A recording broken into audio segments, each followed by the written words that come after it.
The main topic today is a meaningful life. And this is something that everybody encounters in their life, I think.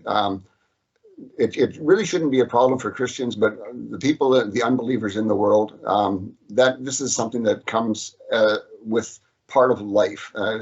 And so you begin to ask yourself at some point in the life, what is the meaning for this? Why are we doing this? And so people have always asked this question from all time. We can see that people have asked this from philosophers long ago. And they ask, what is the meaning of life? What's the purpose of all of this? Why are we here? Why do I exist at all? Why does anything exist? This seems to be like a game, but it doesn't have a point to it. And so people have always asked this question. And especially as you grow older and look back at your life, you do the same thing. You start to say, well, I've done all these things. What was the point of all of this? What meaning is there in all of these things that have gone on in my life? And you also start to look forward. You say, well, what happens when I die? And is this all there really is to life? It seems like an empty, meaningless existence to people who are unbelievers, of course. And so all of this shows that these people have a feeling of emptiness inside of them. They see that something is missing, and the world seems to have been built like it should have a purpose, but they see no purpose in it. And so they come up with this feeling that there has to be something more to it, but nothing is filling that emptiness. And so that's what we're looking at today, is that emptiness and what the Bible says about that. And so because this is such a widely known question, the philosophers have had their turn at it. And so I found a good article on this, and it listed, I think it was 10 reasons why you can deal, or ways that you can deal with this question of what is the meaning of life. And I broke it down into two different camps. The first camp is the denial camp. And the denial camp has three different ideas to it. They say it's a stupid question. Don't ask it. There are some questions in life that if you ask, you'll never get an answer, and they're just dumb questions. They don't make any sense. It's like saying, what would a four-sided triangle look like? Well, it's a stupid question. There's no such thing. It can't be. And so that's one point of view on this, is that there's no reason you should ever ask why there should be a meaning of life. It's just a question that's not going to make you happier. It's just going to make you unhappy because you won't get an answer to it, because there is no answer to it. So that's the first one in the denial camp. The second one is don't think about it. Just think about other things. Don't focus on it. Don't worry about it. Just ignore it and live your life without ever wondering about if there should be meaning or there shouldn't be meaning. And so that's another way of dealing with it. And also in the denial camp, there is the idea that there just is no meaning. Life is an absurd, pointless, random accident, and there's no meaning to it. Because it's just a random accident, you wouldn't expect any meaning from it, because it just is an accident. And so those are the three in the denial camp. In the other camp, the other camp is really focused on how to live life and deal with that feeling of life should have a meaning, but you don't see any meaning in it. And so these are different ways that you can live your life and kind of get past that feeling of life not having any meaning. So the first one is just live your life. Just go ahead and live it. Find your own path, and that's the meaning there is in life. Is you just go on and live your life, doing the things you want to do.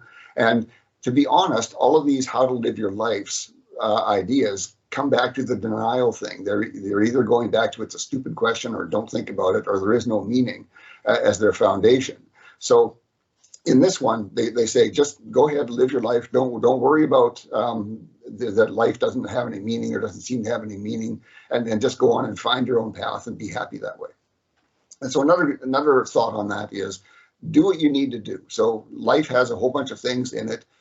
Just do the things that you need to do. Don't overcomplicate it. Don't overthink it. Don't try to make more out of it. Just go on and do the things you need to do to live and go on.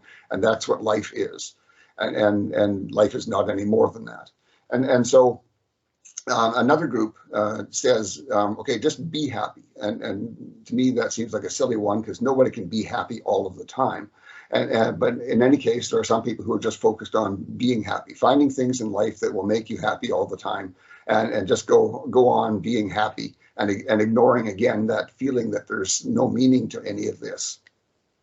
And another group says, well, here's how to live life. You should do things that give your own life meaning. And so you should search through life to find things that you can do that will make your life feel like it has meaning.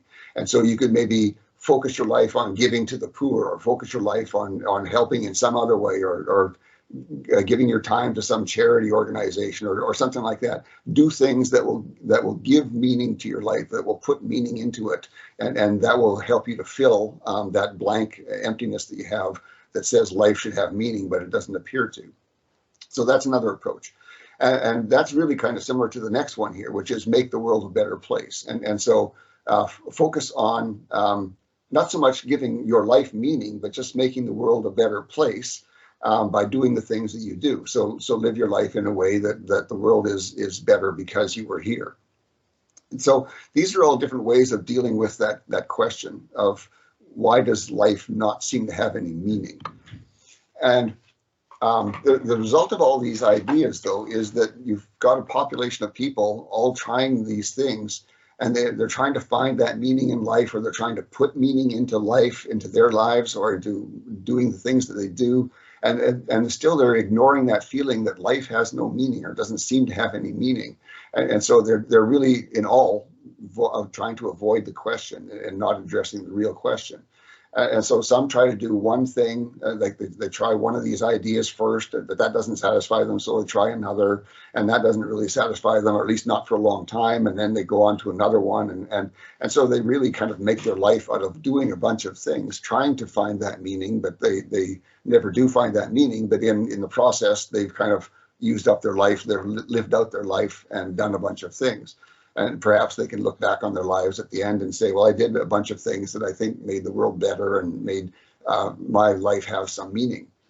So, but for us, for believers, that isn't the way. We should never be having that feeling of life doesn't seem to have any meaning, because the Bible does talk about that, and it talks about that in a lot of detail. And we're going to spend a good bit of time on verses that talk about that.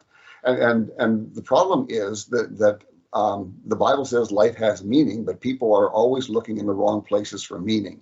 They're always trying to do things that will put meaning into life, or make the world a better place, or do all of these things we've talked about. And so they're trying to do things that can never give meaning to life, when in fact the meaning to life is something that they aren't even looking for, or have rejected.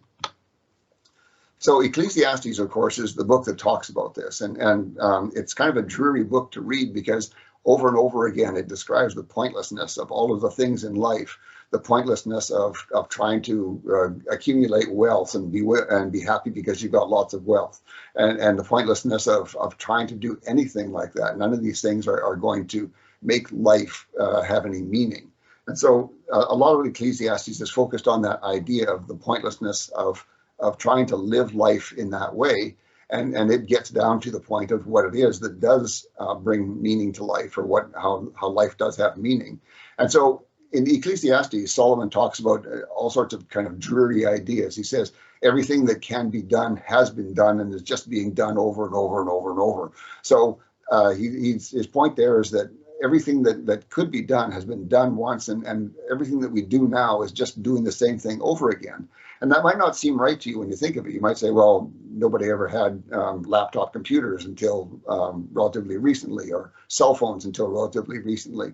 But Solomon's really talking about fundamental ideas. And so he would look at it differently. He would say, ever since Adam created the first tool, like maybe he sharpened a stick to help him do some gardening, everything else is just more tools after that. And so our cell phones are tools, our laptops are tools, everything in our life, our cars and everything else is all just more tools that we've made to make our lives easier. And so he says, really, we're just doing the same things over and over and over again. We aren't doing anything new.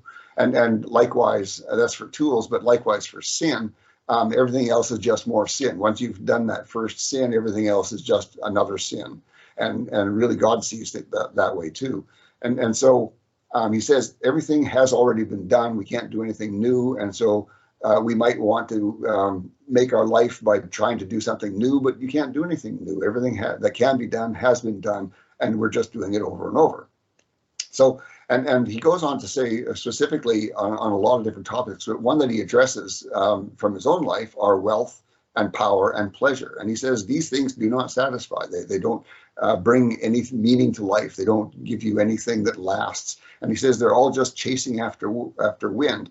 And what he means by that is right when you think you have them in your grasp, they're gone. And that's the way they are. You think you have wealth, but all of a sudden the economic situation changes and you're into poverty.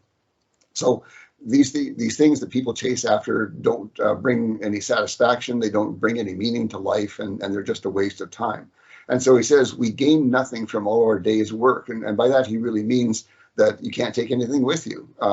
You work and you do all these things, and in the end, you leave them behind for somebody else to enjoy. And you die, and you carry none of these things forward with you. And he talks about death quite a bit. He says death is inevitable and life is short, and therefore none of these things have any meaning because you can't take them with you. He also talks specifically about wisdom and knowledge, and he says some very interesting things about that. And he's kind of the expert on wisdom for his time. And he says wisdom is limited. You can only become so wise. And when you become very wise, it just increases your vexation, your frustration. And he's talking about something where if you have a lot of wisdom and understanding, you can't give that to a person. And you see them maybe even coming to you for wise advice, and you give them the wise advice, but they can't see how it's wise. They think it's silly and it doesn't make any sense to them because they're simply not at a level where they can understand that. And it's very much like something I've said in the past. You don't teach calculus in kindergarten. And so if you're a person who knows calculus and this problem this kid is trying to fix would be easily solved by calculus, you can't help him because he doesn't understand calculus. And so wisdom, he says, is much like that. You can give him wise advice, but he won't take it because he can't understand why it's wise. And there are good examples. There's a really good example coming from the life of Samuel, or David, actually. And so from 2 Samuel chapter 16, it says, now the advice of Ahithophel, which he gave in those days, was taken as though one inquired of the word of God. So his advice was extremely valuable. People sought out his advice, and it was considered to be the best thing to do. So if Ahithophel gave you some advice, that's what you should do. And it continues saying, so was all the advice of Ahithophel regarded by both David and Absalom. So both David and Absalom knew him to be a wise man, and when he gave you advice, you were wise to take it. And so the next chapter, 2 Samuel chapter 17, talks about what happens with wise advice sometimes. And so now when Ahithophel saw that his advice had not been followed, he saddled his donkey and set out and went to his home, to a city, and set his house in order and hanged himself. So he's frustrated. He's given Absalom really good advice on how to deal with David. But Absalom has gone to some other people because he couldn't understand why Ahithophel's advice was good. And he went to some other people and got their advice, and that made more sense to him. And he took that and was going to do that instead. And so Ahithophel says, these people are driving me crazy. I give them advice that is wonderful for them, and they can't understand why it's wonderful, and they do something dumb instead. And he is so tired of this that he goes out and hangs himself. And so that's really what Ecclesiastes is saying here about wisdom. Is wisdom, you can only learn so much, and it just frustrates you because you can't benefit anybody by it because most people won't listen to you all the time. And so he also says much about this, the same thing about knowledge. He says knowledge is limited and it increases your sorrow. And so the more you know how little you know is kind of the idea here, is that you can't know everything. And as you begin to know more and more, and I think we're now at the adult stage in our life where we kind of realize that now that we have grown up and learned more, we know much more than we thought we knew back when we were younger. And that's what he's talking about here is knowledge is limited and it only increases your sorrow because it means you realize how little you know and how much more you could know. So Ecclesiastes from Solomon paints this picture of a bleakness about life, how all of the things about chasing after things in life prosper you not at all. You don't ever gain anything that you can keep. Everything is kind of gray and unhappy. And so it's not a fun book to read because of that. But he says some things that are very important for us about that. He kind of summarizes some of his points. And so he repeats an idea 5 times, but in slightly different ways each time. And there appears to be kind of an evolution in what he's talking about each time he repeats it. And the theme to all of this is how you should live your life. You should enjoy your food, drink, and the drink that you have, enjoy those things. Find good in life. There is good in life. Find that and enjoy that. These are God's gifts to you, and God should be the head of your life. And so this theme is, as like I said, is going to repeat a couple times, and I'm going to go through all of them because I think they're all worthy to hear. So from Ecclesiastes chapter 2, he says, "There's nothing better for a person than to eat and drink and show himself some good in his trouble." So there's a bleakness to that sentence. It says, enjoy what you can, but life doesn't have that much to offer, and it wasn't ever meant to have much to offer. And so he says, show himself some good, find some good things in life, and avoid the troubles of life as much as possible, but they'll come on you. And he says, continuing on, "This too I have seen, that it is from the hand of God, for who can eat and who can have enjoyment without him, without God?" So he says, the things that you have, the food that you have and eat, which are the things that you worked for, these are God's gift to you. It is possible for you to actually do work and to get food and drink for that, and so you should enjoy those things, and find some good in life, and avoid the trouble that you can. So there's that theme, and we're going to see that repeated again and again. And the theme is, enjoy these simple things in life that God has made it possible for you to receive, and don't expect anything more from that, because there isn't any more from that. So now from Ecclesiastes chapter 3, he says, "I know that there is nothing better for them than to rejoice and to do good in one's lifetime. Moreover, that every person who eats and drinks sees good in all his labor, for this is the gift of God. I know that everything God does will remain forever. There is nothing to add to it, and there's nothing to take from it. And God has so worked that people will fear him." So there's a lot of good ideas in this.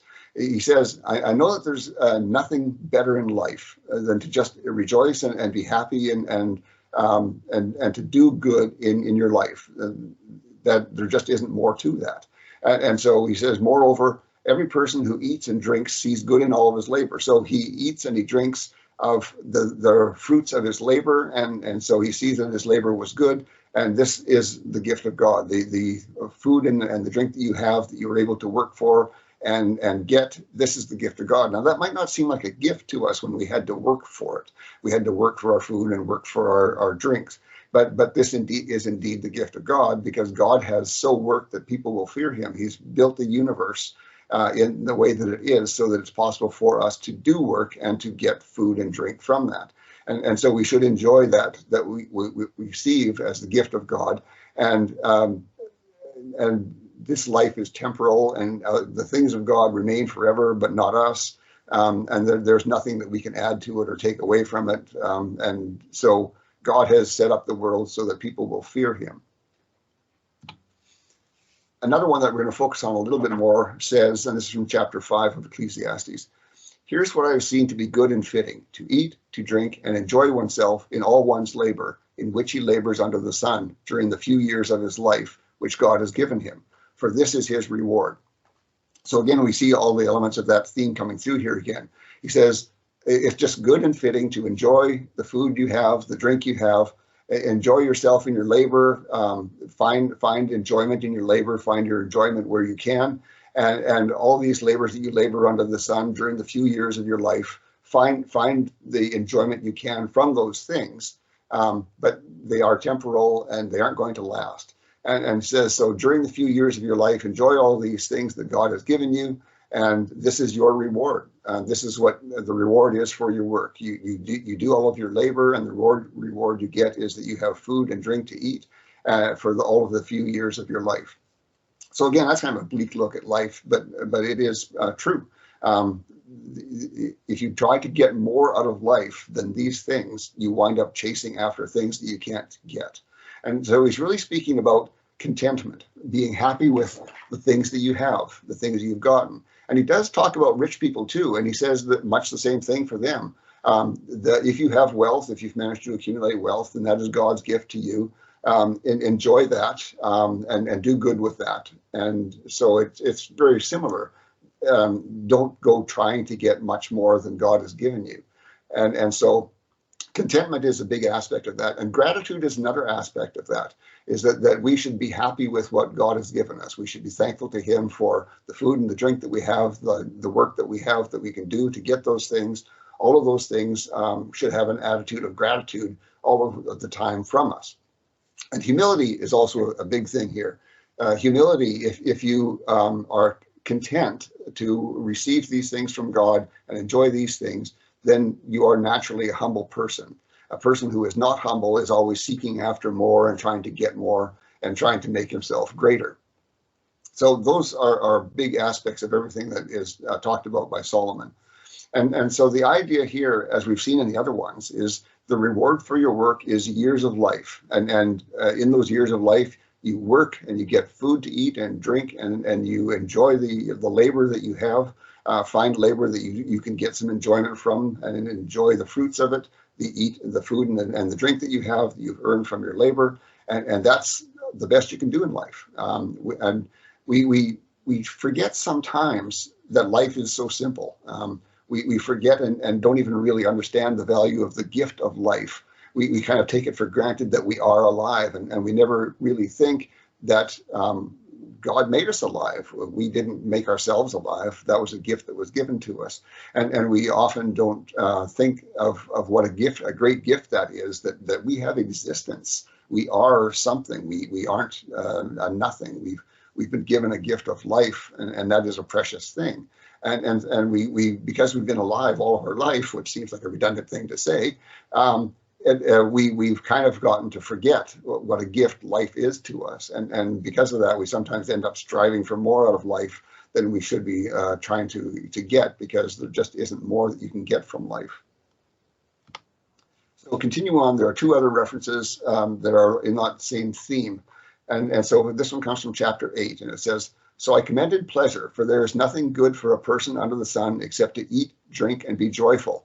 And this will stand by him in his labor throughout the days of his life, which God has given him under the sun." So that's very much like the last one, that God has given you some days in your life to live out and to do your labor. And from your labor, you earn what you need to eat and drink. And you should find joy in the eating and the drinking and your labors. And that's what life is all about. There isn't more to it. And find the pleasure where you can, and be joyful about these things. And that's all you can hope for from life.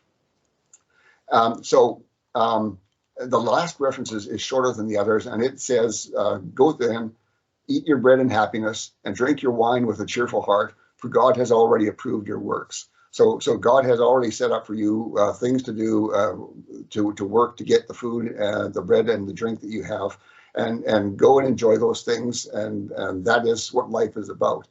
Now, that doesn't seem very satisfying. It seems like there should be more in life than that, but there isn't. And that's really a big part of what Solomon is saying here is life is really pretty simple. You do your work, you get the food to eat and drink that keeps you alive, and you continue out through the whole days of your life.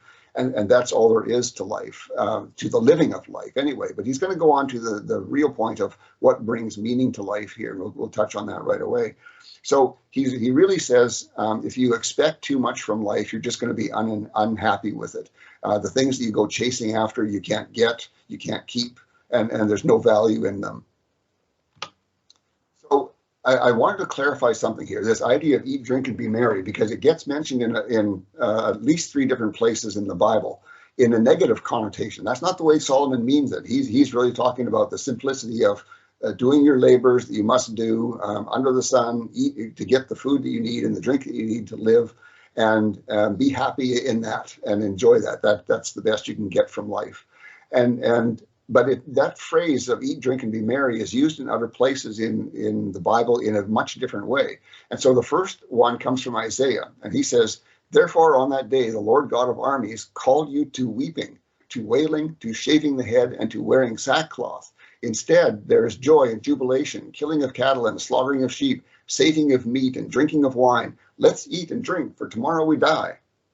So Isaiah is expressing the same, or using the same words, but expressing a completely different idea. He's talking about people who have kind of decided that there isn't any point in life, and they're just living a life to excess. They're eating and drinking and partying, and on they go. They don't care about tomorrow. They treat tomorrow as though it will never be there. They're going to die, and so they're living for the moment, living for the day. And God is saying in Isaiah here, I told you to weep and to wail, but instead here you are doing party stuff. And so that's the Isaiah reference. The Luke one is very similar to that. And this is a rich man who says, I shall say to my soul, you have many goods laid up for many years. Be contented, eat, drink, and be merry. Now, again, the same words are being used here, but they are meaning something entirely different. So this is a rich man who has built up all sorts of goods for himself. He says that he's fine. He's content with everything he's got. He needs nothing. He doesn't need God. He's good the way he is. And so he's just going to live a life of eating, drinking, and being merry. And that's what he's going to do for the rest of his life. And so the verse continue on. Thus is everyone who lays down a treasure for himself and is not rich in God.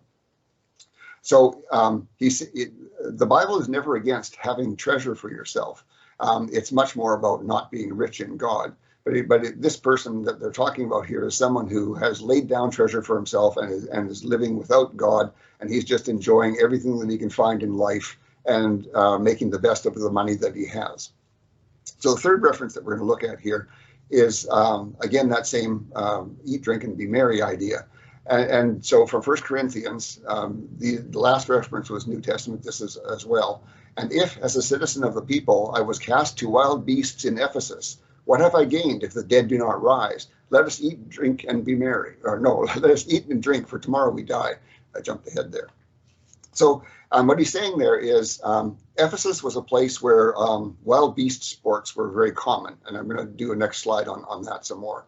And so he says, if I was cast to the wild beasts in Ephesus and the wild beasts killed me, what have I gained? If I've sacrificed my life? What have I gained if the dead do not rise? I have no point. And this is part of a bigger point that is being made by Paul, and that's not our point here.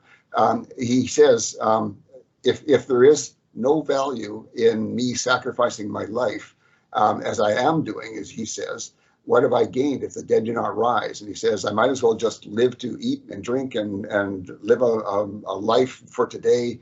I'm thinking always tomorrow I'll die, so there's no living for tomorrow. There's no planning for the future. There's nothing like that. Just live for the moment, and that's everything that I should do.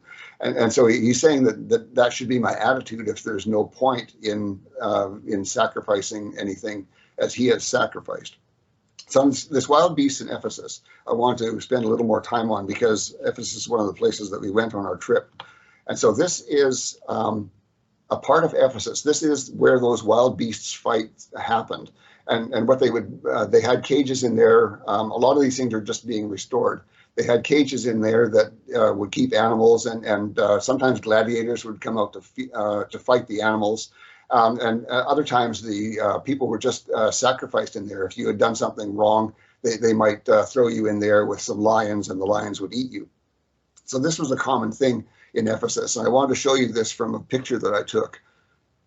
This place housed, we were told, more than 20,000 people. You can't see all of the upper parts of the stadium up there. But as you can see, it was a huge place. Ephesus was a much bigger place. We see Ephesus mentioned a lot in the New Testament, and it was a significant place in that time. A lot of people lived there. It was a place for people to go, and a large population, a population that could fill that stadium and then some. So Ephesus was a big deal at that time, and so when he's talking about these wild beasts, if I'm thrown to the wild beasts, what have I gained?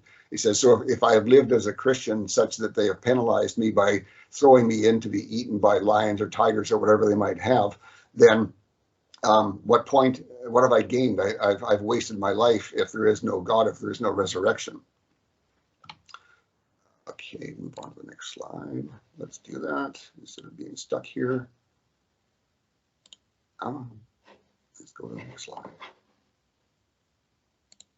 Yeah, I don't know. Okay, so we're going to summarize Ecclesiastes here, and this is where Solomon gets into what is it that gives meaning to life. And so from Ecclesiastes 12, he says, the conclusion, when everything has been heard, is this: fear God and keep his commandments, because this applies to every person. So that seems pretty simple. Summarizing, Solomon has been saying throughout all of this stuff is that meaning cannot be found in things of this world. The money and the possessions and the knowledge and wisdom and power and women and everything else that you might enjoy from life, these things do not give life meaning. There is no meaning in them. And he says life is really a very simple thing. You work, you get the food you need to live, you live the life that God has given you, and that's all there is to living life. And he says all of these other things are just chasing after wind. And as I mentioned before, just when you think you have it, it escapes from your grip. So there are things that you can't have. Even in this life, you lose them. But even if you die with them, you can't take them with you. So all of these things that people try to do to find things in life that give life meaning are pointless things. He says, meaning can only be found in these two things: fearing God and keeping God's commandments. And he says, for this belongs to all mankind. Now, this translation says this applies to every person. I did looked at other people who have tried to understand this verse, this part of the verse. Let me get my pointer out here. This part here. And he says, what he says here isn't clear to a lot of people. It's much shorter in Hebrew and a little harder to understand. But from what I saw, most people kind of think that he's really expressing an idea that's closer to this. He says, all of this belongs to mankind. And he's talking about something much bigger than just God and his commandments. He's talking about this whole universe, this whole life, all of the commandments that God has given. All of these things are what belongs to mankind, have been given to mankind. And so we've been given commandments, we've been given a life to live, we've been given food and drink that we can work for. And so all of these things have been given to man. So his really point, and I'll say it one more time, is meaning can only be found in fearing God and keeping God's commandments. That's what gives meaning to life. And I hope that Christians all know that. But going back to that first list that we had of the different ways you could live your life to try to avoid the idea that there was meaning in life, but you weren't able to find it, or perhaps there was no meaning in life. That philosophy page listed one other source that gave meaning to life. And I didn't go into that one yet because I wanted to leave it for now. And they say the answer is religion. Any religion fills that gap because it gives you a meaning for life. A religion tells you why you're here and what you're supposed to do and why everything else is here. And all of those questions about what's my purpose here? What should I be doing here? What is meaningful? So any religion does that. It says this organization. And it's true. Religions do provide those answers to the big questions of life. They give you an answer, but it isn't always the right answer. And so they say, why are we here? And each religion has a different idea of why are we here? And they have different ideas about what is the purpose of life? How should I live my life? Those big questions. And so as I said, those religions don't agree on all those answers, but they still provide a meaning of life. They give people a meaning that is something they can live their life by. And so this is the right way to live life. And now I've lived my life and and it has meaning to me. But all of these religions don't agree. So there's a problem with that. Obviously, they can't all be right. And so only one of them can be right.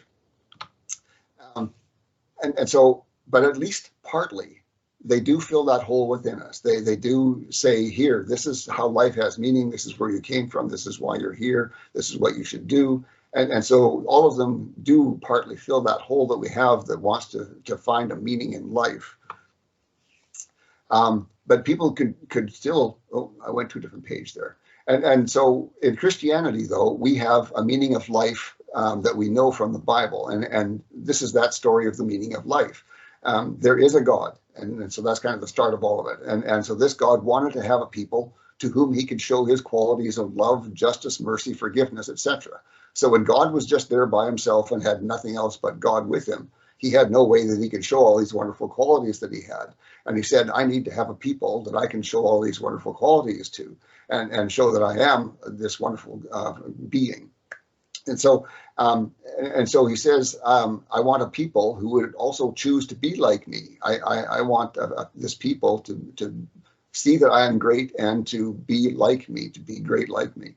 And so what he did was he created the universe as a place where imperfection could exist. And we talked about imperfection last week. And so the imperfection would be allowed to exist in this universe. And the reason for that is that people would choose to do wrong. Some of them would intentionally choose to do what was wrong and go away from God. But after they'd had some time to think about it and to see the error of their way, they would, some of them anyway, would return to him. And so they needed to have time in this universe, even though they had become imperfect. And that this time would give them the opportunity to see that they had done things that were wrong. And then they would return to God, and God would be able to show them those wonderful qualities. He'd be able to show them love and mercy and forgiveness and justice as well. And so that's God's, that's why we're here. God created all of these things so that he would be able to have a people who would choose to be like him. So he told this people what he was like, and he gave them writings from people. And what he wasn't doing just there is telling what he was like. He was saying, this is how I want you to be as well. I want you to be like me, and this is how you can be like me. And so these people could practice these things that God had told them about what he was like and how they should be. And so they could practice these things by showing these same qualities to other people in life. And so God was wanting a people who could be like him and would choose to be like him. And so when it really comes down to it, that's the real short synopsis of Christianity. And it leaves out a lot of things, but it really is the basics, and it is the basics that Ecclesiastes from Solomon is talking about. It says there is nothing more to life than to stand in awe of our Creator, and that's part of what Solomon said. And to be like him, he's given you commandments so you can be like him. And that's really what Solomon was saying. He was saying there's nothing more in life to do to give your life meaning than to stand in awe of our Creator and to be like him.